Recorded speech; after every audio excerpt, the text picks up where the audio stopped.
O Chico, uma vez relatando a história de Jesus, ele contou a seguinte história, que quem quiser recusar, repudiar, fique à vontade. Mas assim, Jesus era para nascer na França, na Gália. Era para entronizar dentro do Império Romano a religiosidade dos gauleses, a religiosidade dos celtas, dos povos que já tinham uma origem espiritual na sua ascendência.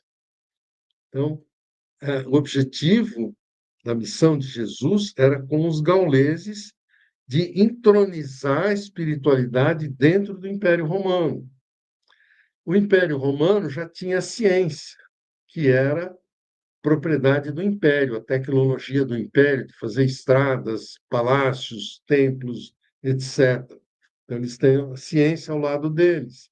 E tinham, do lado dos gregos, toda a filosofia da Grécia, que falava de teologia, como Platão dizia: olha, nós estamos numa caverna, iludidos pela ignorância. O mundo está lá fora, o mundo dos espíritos. Então, a teologia ou a metafísica dos gregos, a filosofia grega, já era gnóstica. Então, o que havia ali é uma convergência de fatores que dariam ao Império Romano um arcabouço de ciência, filosofia e religião, de religiosidade. Era esse o objetivo de Jesus. Sempre foi, até os nossos tempos. Mas que aconteceu? Os romanos, quando invadiram a Gália, muitos gauleses fugiram para a Palestina e ali eles fundaram a Galiléia, a Gália pequena. E por força das circunstâncias que Jesus já estava no decesso, já estava vindo para a Terra, ele não teve outra opção a não ser reencarnar na Galiléia, dentro da Palestina dos judeus. Esse é o drama da morte de Jesus e dele não ser aceito pelos judeus. Ele caiu no buraco errado. Não era a missão dele só para os judeus, como os judeus querem que seja. Então, quando a gente vê o Novo Testamento por essa ótica, o que que a gente vai ver lá depois do Concílio de Nicéia, no ano 380? Concílio de Nicéia é 325. 380, os, os padres católicos já tinham tomado conta do império. Por quê? Porque o Constantino, que veio para unificar o cristianismo em torno do gnosticismo europeu, não conseguiu o seu intento. O Concílio de Nicéia era para isso, para fazer essa convergência que Jesus tentou lá atrás. E o Constantino veio com essa missão. Mas o Concílio de Nicéia, que era turbulento, com várias correntes, e o Constantino era adepto do gnosticismo. Como o gnosticismo foi podado, o Ário, que era o entronizador do gnosticismo dentro do Concílio de Nicéia, foi impedido de falar, nem entrou no concílio. Então vingaram as visões dos padres judeus, os padres que eram discípulos de Paulo de Tarso, que eram judeus. E esses caras entronizaram dentro do Novo Testamento as noções do Velho Testamento. Recolocaram Javé no lugar do Pai Celestial que Jesus pregou. Constantino ficou horrorizado com isso, mudou a capital do Império de Roma para Constantinopla e levou o gnosticismo para lá, autorizou ao Ário de pregar em todo o Oriente, e o Oriente virou um Império Romano Oriental gnóstico. Durou 1000 anos. O Império Ocidental, na mão dos padres, 476 acabou, e ficaram só a Igreja Católica como substituindo o Império Romano.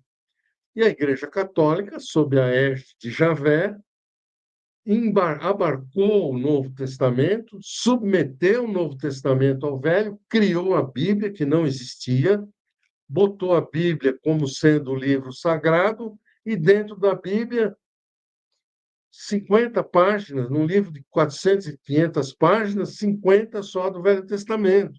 quer dizer, submeteu a vida de Jesus, subordinou como sendo vida de um filho de Javé, um filho mal educado.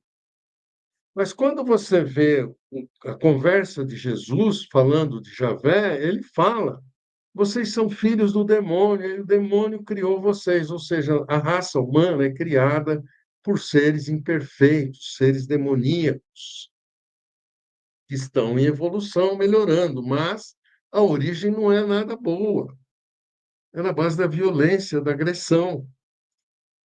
Então, essa história toda que a gente tenta recolocar é no sentido de colocar Jesus no lugar dele, né?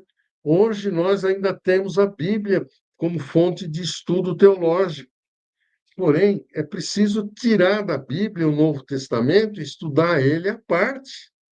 A Bíblia é como história do povo judeu e do Deus que quis dominar o mundo.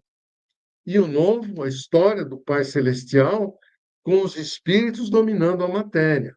É outra visão, é outra maneira de pensar, é outra maneira de sentir a história humana. Então, se nós queremos despertar a nossa consciência frente aos acontecimentos da vida, a gente tem que ter um olhar sublimado com relação ao sofrimento. A gente não pode encarar as coisas com a dor. A dor é. Quem já atravessou a dor sabe que a dor é apenas injunção das forças humanas, das forças que afetam o corpo físico, as forças violentas de Javé sobre a sua natureza.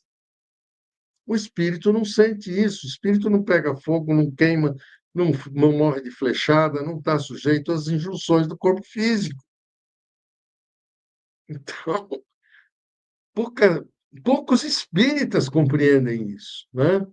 O sofrimento mais doloroso, que é aquele que Jesus apontou quando carregava a cruz, é o sofrimento moral do espírito que está submetido a leis injustas, a leis inferiores, a leis brutais, rústicas, que submetem o espírito à biologia humana.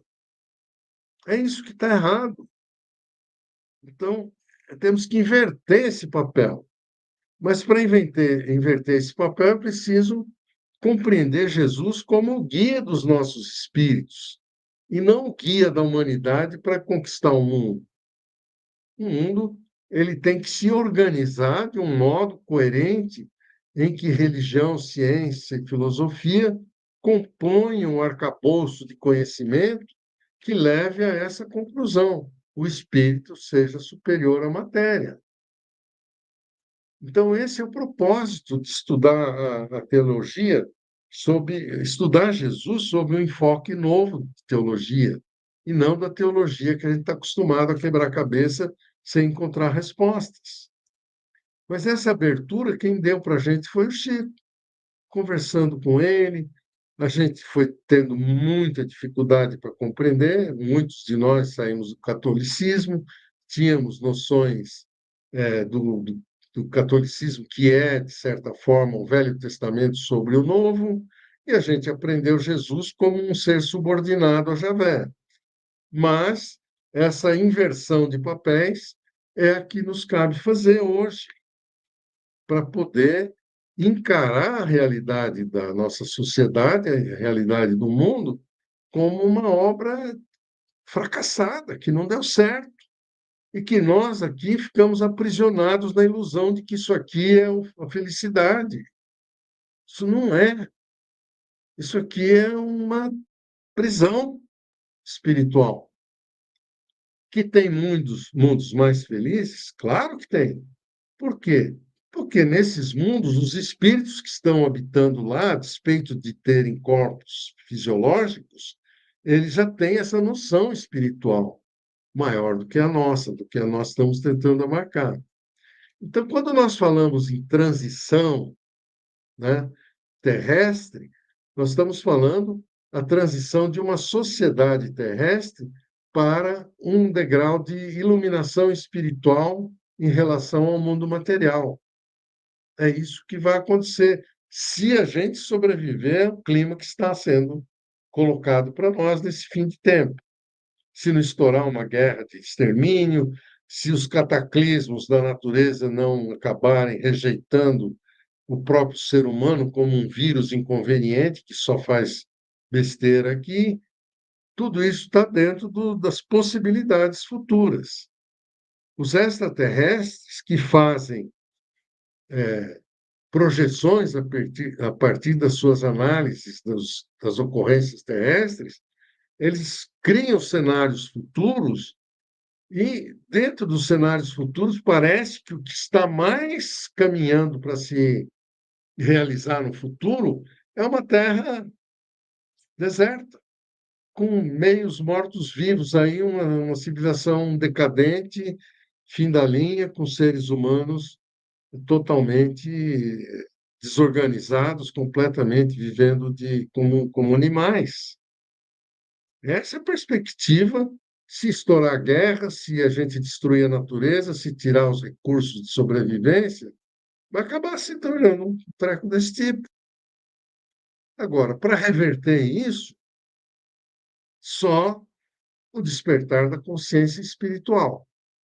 Era lá, está tudo errado, vamos acordar, vamos nos unir.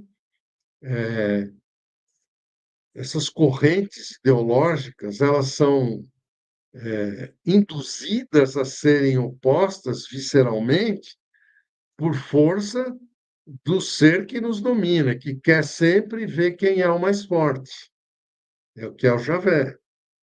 Mas se a gente compreender que Javé é o organizador da dissensão e das disputas, a gente muda de comportamento, muda de visão e começa a juntar os extremos para que eles trabalhem juntos, se unifiquem.